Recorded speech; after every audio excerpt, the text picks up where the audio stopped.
Hi! Ayan, sa kalagitnaan ng kainitan, nagmumotor si Daddy at sila daw ay may pupuntahan. Ayan. Mount Baloy. Go! Tara na kayo. Ingat kayo ha. Dahan-dahan lang. Bye-bye! Bye-bye! Hoy, i-clip mo yung iyong helmet. Bye! Bye-bye! Sana all. And yan, nung makarating sila doon sa pupuntahan nila sa Mount Banoy, ayan, kami ay nag-video call ni Daddy at ipinakita niya sa akin kung anong ganda ng kanilang lugar na pinuntahan. Yan po ay sa Mount Banoy. Di ba nakakatuwa kahit sa video lang nakarating ako. O, ayan, kaya lang nagpuputol-putol yung kanya. A few moments later.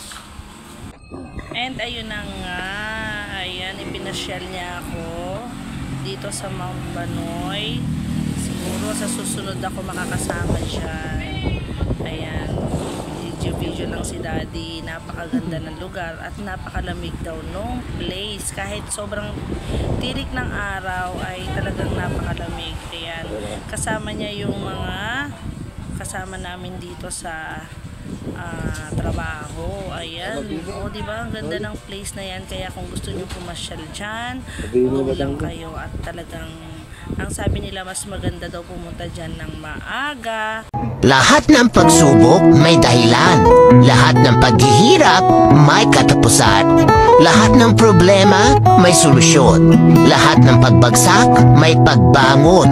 Wala tayong hindi kayang lampasan at pagtagumpayan kapag Diyos ang ating maging sandalan.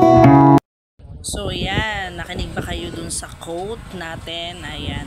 So napakaganda kasi parang dito meron siyang mga Station of the Cross na makikita. Ang ganda-ganda ng place, malamig, tahimik, at talagang very peaceful. Nakaka-relax. Kaya ang ganda-ganda. Siguro sa susunod pupunta ako dyan para makapag picture-picture. Ayan, ang ganda, diba? So kahit dito man lang tayo sa video na nakarating tayo dyan. Ayun, diba? Yan yung mga cruise na ating pinapasan sa buhay. Ayan, ang ganda. Diba nakakatuwa? Kahit na sa video call lang kami ni Daddy, kitang-kita niya talaga na kami, na ako ay parang na din nakarating. Ang ganda ng place. Tapos malamig daw. Ayan, nandun si Mama Mary. Ayan. Imaginein mo nasa tuktukan ng bundok at talagang feel na feel mo at kitang-kita mo ang kapaligiran. Dati, sabi ni Edsel, sabi ni Boss, natatanaw niya lang daw yung palagi yung mga tower na yan. Pero ngayon narating niya dun, talagang nag-enjoy siya kasi first time niyang mag-rides ng malayo. First time niya mag-motor ng malayo, kaya super enjoy siya. At sabi niya next time isasama niya naman ako dyan.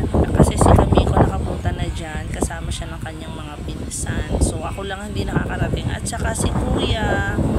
Ayan, ang ganda. Diba? Ang galing talaga ni Lord, no?